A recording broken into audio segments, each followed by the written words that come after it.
What's going on, guys? Welcome back to the channel. I am fresh back from out of town and we're getting right back to it. This morning we're headed to the shop to meet Alex to go pick up what might be the coolest car we're adding to the channel yet. If you guys have been following along, you know he was planning on fixing the wrecked twin turbo Viper, but decided against it for a number of reasons. But like any self-respecting car guy, he couldn't just leave it there. He had to buy something. And as soon as he told me what it was, I was jacked. It's definitely one of my top 10 cars all time. He's already kind of hinted what it is, but needless to say, I'm not going to spoil it until we get down there. So I'm going to finish this drive to the shop. Me and Alex are going to hop in the ZR1 and we are going to head to Bristol, Tennessee to pick this guy up.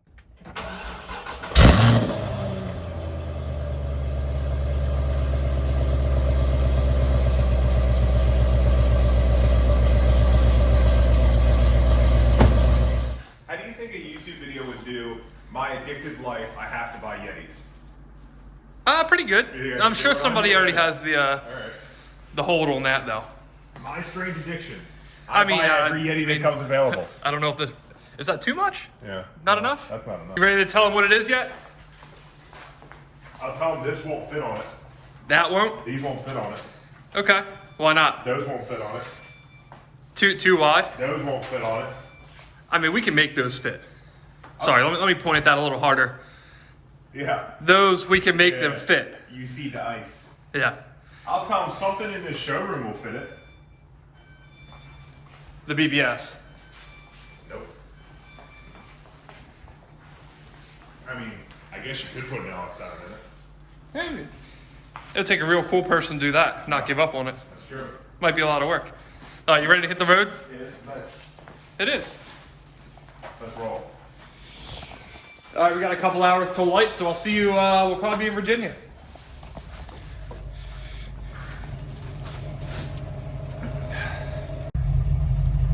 That's gonna be a problem. Just tell me max speed, 158. That's gonna make this drive not very fun. We're going to jail. All right, so we're about, what, halfway through at this point? We have just over 3 hours left. Car's doing well. A couple things of note. Last episode, you guys saw my front right side TPMS sensor was broke. It broke inside of the tire. Unfortunately, the same thing may have happened to the front left now. About halfway in, or shit, I guess, but about what, an hour into the drive, we lost that TPMS sensor and got a code for it. So I'll have to figure out what the deal is with that. I don't know if they were like damage being put on or whatever, but we'll get to the bottom of it. This is the first time I've really driven this car since I did some of the suspension stuff, the spacers, lowered it. I don't know if that TPMS in there breaking off possibly caused an alignment issue, or rather a balance issue, or the car simply needs an alignment, but it feels a little odd, shaky. We're not going to worry about aligning it because the whole drivetrain is getting dropped out of it here pretty shortly, so we'll take care of it after that. But just something of note, we're going to keep on trucking, and I know you have to be getting excited to see the car here. Yes, I'm running on pure adrenaline right now with this. As soon as I see the car, probably get 3 hours into the drive home, we're going to hit a brick wall. But, metaphorically. Yes, metaphorically, of course. Okay. I don't think there's any brick around here. So I would have used a different metaphor if I was going for something else. Yeah, it wouldn't be right if I didn't take a second here to plug my new purchase. Oh, God. You know, this might be a cool purchase, but mine is a really cool purchase.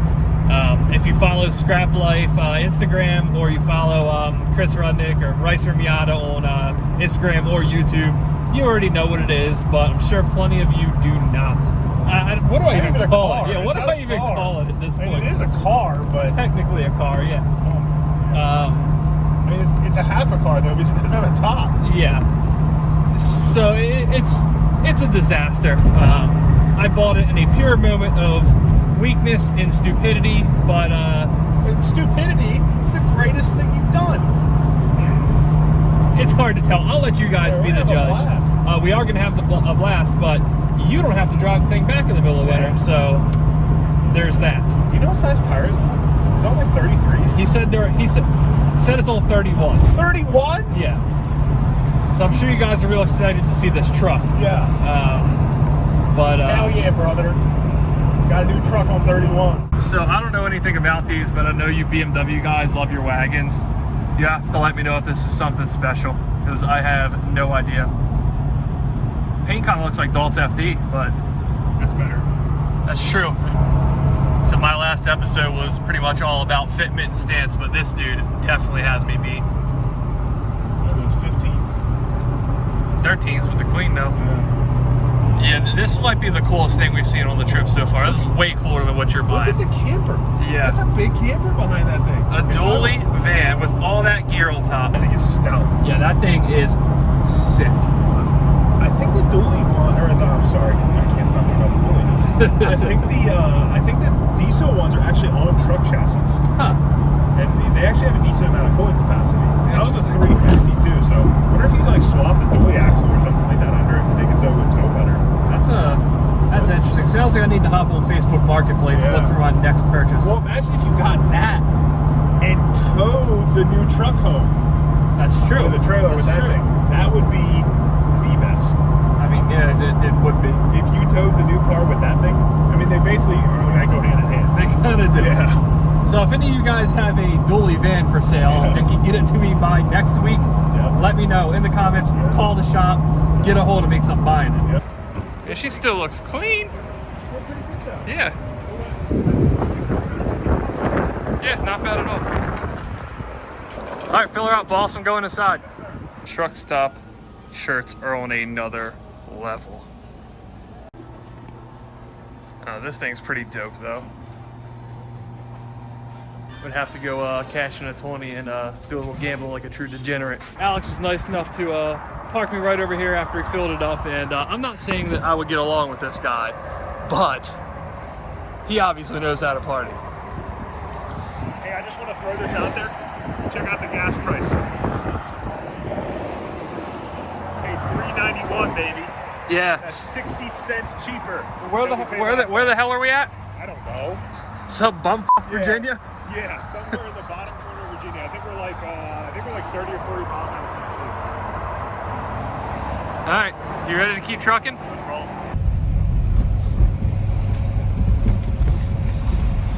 Oh, please. God, no. Yeah, you can keep the video up.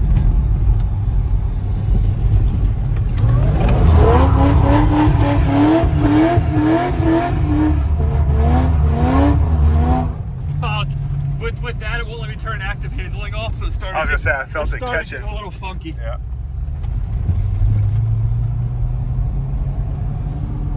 The face of a hoodlum. Now I'm happy. Yeah, I'm gonna apologize on his behalf for missing that and just filming straight dashboard, but you know, he was holding on for dear life. We got on the topic of road trip stories. I know everybody has either a really bad one, a really funny one, or just a really off the wall one.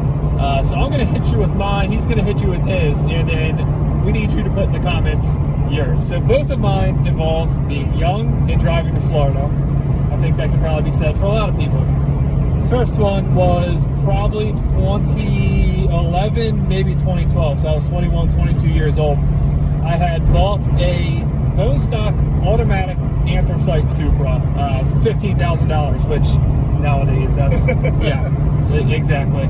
I was very, very impressed with how easy you can do burnouts in that. One day, me and my buddy decided it was the middle of winter. We wanted to get to Florida. There was some kind of import race down there that we wanted to go to. So we load up into the Supra and head on down there. Me, you know, thinking I'm smoking Nagata, had to do a burnout at every single rest stop when we got to a new state. So I'll find a dandy, we go down there to the event, I run the car, again, it's bone stock, do like a high 13. All's good and well. We head back, it starts raining. Car immediately feels really, really bad. It starts hydroplaning all over the place. Pull over, notice that I have severely corded my tires doing all these burnouts.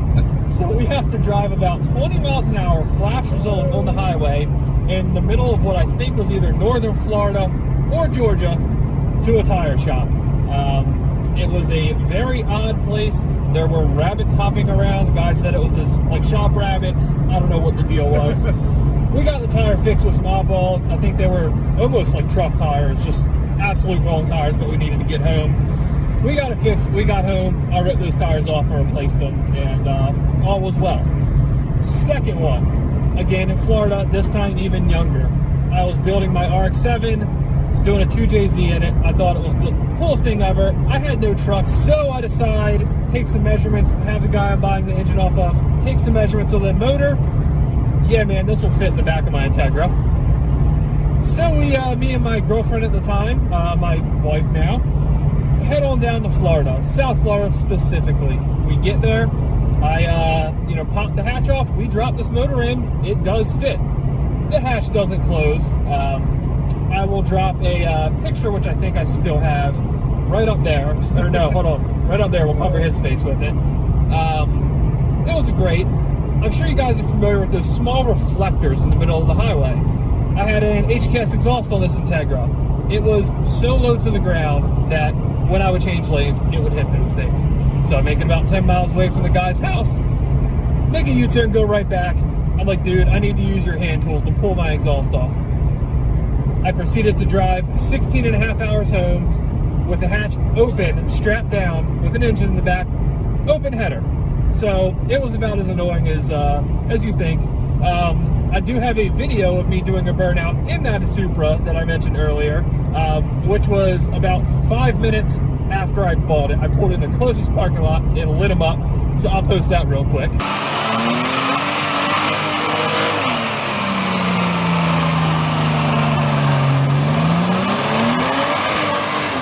And now it's time for your story. I'm sure you have a good one here.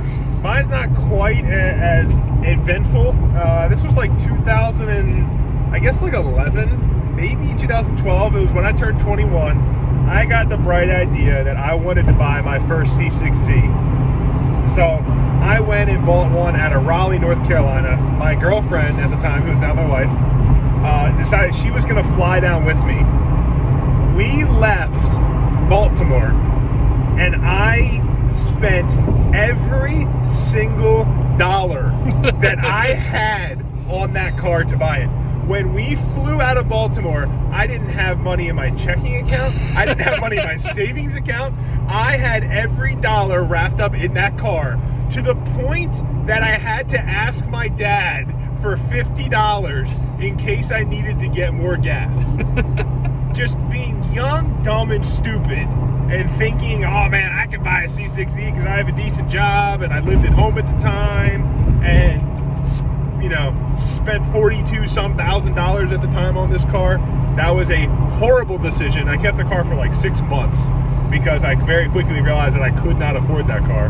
But it's a learning experience. I'm sure that a lot of people have made similar decisions on bought cars they really couldn't afford at the time, just because they were really hyped up about it and wanted to do something really cool. Wait, isn't that exactly what you're doing right now? Easy. Okay. But everything turned out okay. If I had gotten like a flat tire or something like that on the way home on that trip, I would have been screwed. Quite literally, completely screwed.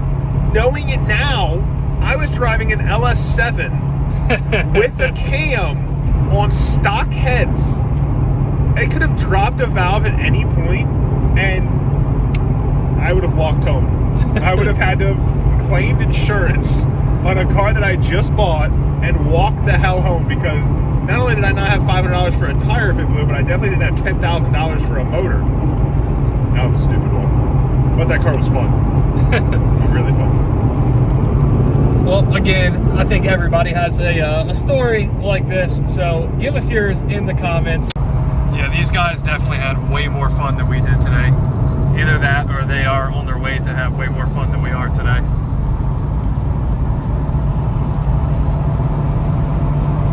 We need to get some of them. I mean, I kind of just bought something like that for $2,500, so. Sick GTR coming up next to us. Oh, my bad.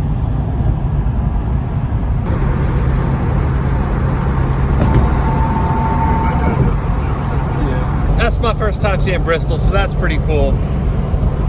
I'm getting excited to see this car. I know you have to be too. We're 3 minutes. 6.7 miles. All right. right, so after a long drive, we finally pulled up. You ready to show? Let's show them. Some of you guys probably guessed it. But this thing looks absolutely filthy, disgusting, awesome. We're pulling up the driveway. You just see it sitting here with this big wing hanging over the back of it. What was your first impression on the car? So we actually drove past it on the driveway. The driveway like splits into a Y. We went down the wrong side. I didn't even see it sitting here, which I should have seen it clear as day where it was sitting. We came back around the corner and I saw it sitting there. It looks just so menacing. Yep. And the purple is just like, it is the perfect color for a menacing looking car without being incredibly flashy. Yep, I agree. Like a red one or something like that. I mean, red's great, but this thing is just, it's like subtle but tough at the exact same time. I agree. And the purple looks way better in person, especially in the sun like this, than it did in photos. And honestly, a video might not do it justice either. I think it's going to be really hard to do this car justice. Yeah. We're going to have to get like Fernando to take some awesome Oh, yeah. pictures. In person, you absolutely cannot beat it. Yeah, like I said, I think I need one of these guys for the vet over there. Maybe I'll snatch this one off. I'm glad to see that the hood's open the proper way on this. It's not like my old Gen 2, which was an absolute pain. Okay. But I'm not going to go too in depth on this car because that's Alex's deal. He's going to have another video coming out Friday that's going to go over this car completely. I'm more so just documenting the trip down here to pick it up. I'm actually really excited to get cruising home with this thing because it's going to be awesome, you know, just having something nice to look at on the way home. And maybe we'll drag his ass too. One thing I do need your help with. Alex is talking about changing the wheels, which cannot happen. These look perfect on here. I need you guys to put in the comments, Alex, don't change the wheels. Call the shop, send a carrier pigeon, show up at Alex's house. Tell him, don't change the wheels. Whatever you do, make sure Alex knows that he should not change the wheels. Ready for this first start? Who's it going to be? Who's it going to be? Funniest part is I have absolutely Yours or no his? idea. Oh, it's his. This is all his. Okay. Don't start in gear.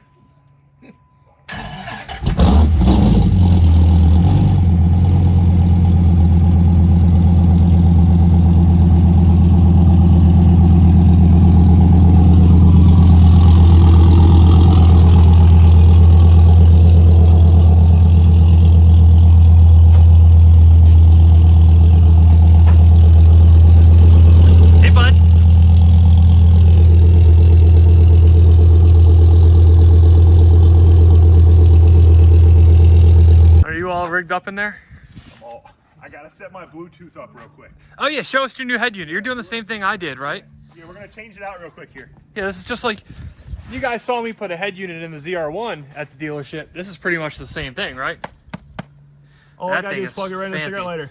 Top-notch electronics. It says it needs a battery. I'm gonna flip. Hey, is that the same radio as a Dodge Durango? No, not the Durango. The Stratus. Okay, Dodge Stratus, gotcha. same one.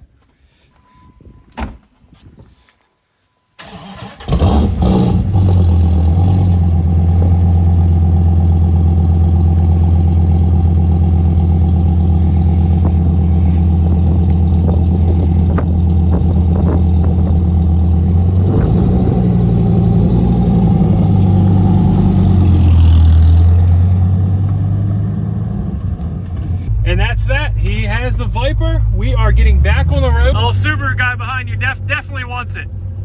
You gonna give it to him or what? All right, so we gave it a little side-by-side pull and didn't get anything on film, but it's gonna be a very good race when we actually set it up and film us racing. Those cars are super close. Like I said before, I'm not gonna give too much of this car away. That's Alex's deal with his next video, but we're gonna get a first impression. The car is incredibly raw. It is, you feel every bump, it drags you all over the road, but it is like you're driving like a jet. Everything's real like tight, which I really, really like about it. I'm gonna really enjoy driving it home and seeing how it feels. However, I'm definitely gonna need a seat lowering bracket. My head's kind of near the ceiling. But with that lowering bracket, I think it's gonna be a really, really good seating position. And I think I'll really enjoy it. It looks so ridiculous, even from behind, but still my favorite angle of this car has to be from the front with the big wing over it. That quarter angle is just absurd. We'll see how he feels after we get it all the way back to Maryland, and make sure you tune into his video on Friday for that.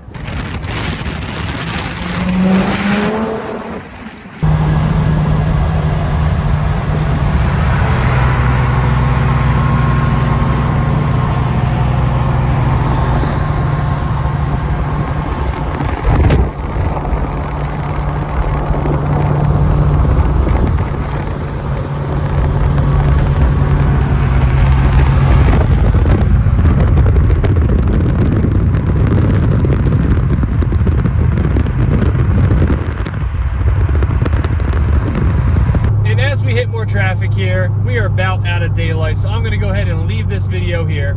Obviously, he's going to have much more content on this Viper. I'm sure in his video on Friday, he'll have a full review for the way home, really let you know what it's like to drive that car. I know I can't wait to drive the thing. I'm really excited to see what he does with this car. Just really put a Viper like that through its paces, because I've never driven a Gen 4, period. So I hope you guys liked this little trip we did. Like I mentioned earlier, be sure to check back in, and guess what, 2 weeks to see what I'm going to get. I think you guys will really like it, and if you don't, at least you'll think it's pretty funny. So if you did like it, please give us a like, a share, a subscription. We'd really appreciate it. We can keep doing this and keep putting out videos at a decent clip here. And on that note, I'll see you guys next time.